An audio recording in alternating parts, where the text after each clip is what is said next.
Hey, what's up, pilots? So, just out in a park, planning to fly my Flybe 20. Yeah, it's made from spare parts. I still want to use this drone, but I know that it's not great for freestyle. And the reason is, it's extremely brittle. And these are meant to be cruised around. So that's what brings me out here today. I'm just gonna cruise and navigate around. The 04 light with the wide lens hopefully will give me enough resolution and lateral perception to avoid any branches. So we'll see if that works out.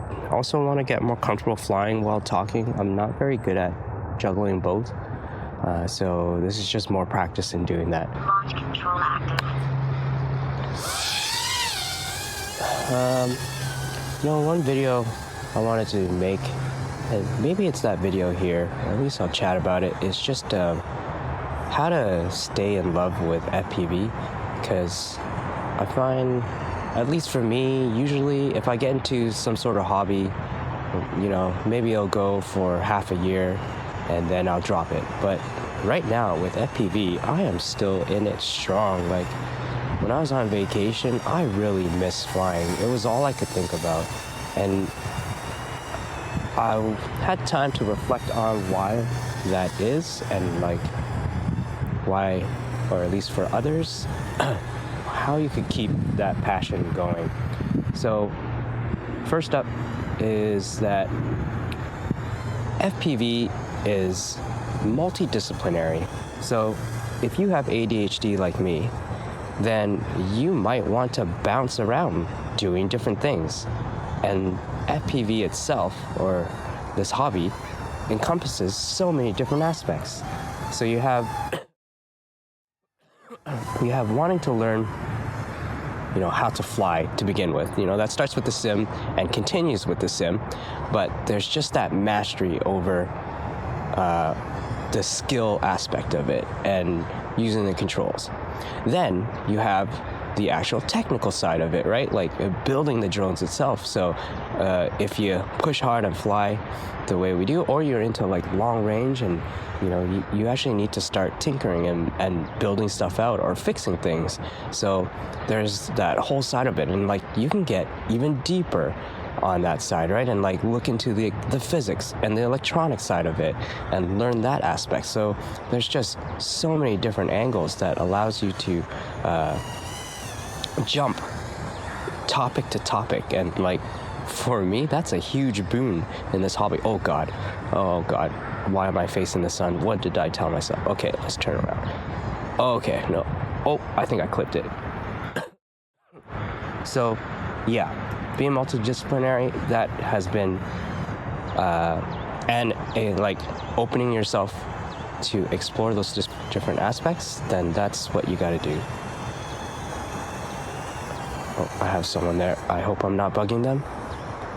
Then you have, all right. So, second tip, how to stay in love with FPV, is that you actually, I think you need a job.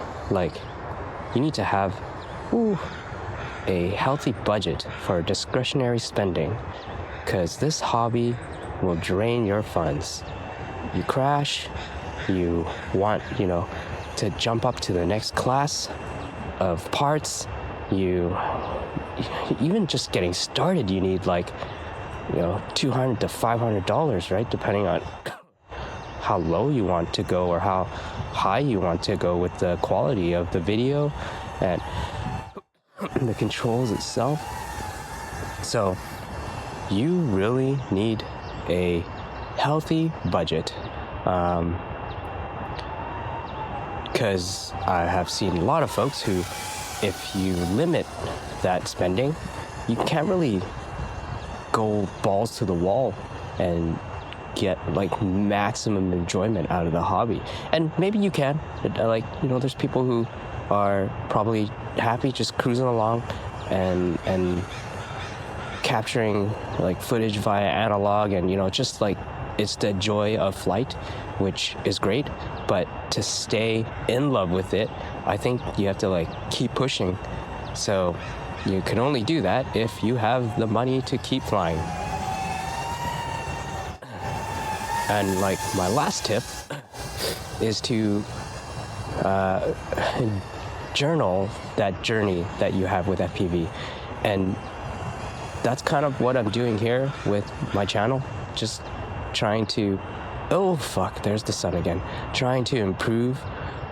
And the only way you can really see that is if you've journaled, and then you get to look back and you can see how you were flying before or how you were approaching things. And like, if I go back and look at some of the first videos I started, I wouldn't have imagined I could get to, I'm no good like, compared to where I want to get to. I'm no good yet, but I'm better than I was before. And so that incremental improvement is very powerful to see and help you stay motivated and push yourself to get better. So yeah, that's some quick advice for y'all. Sorry I had to be done in this sort of format where I'm just rambling, but that's what it is.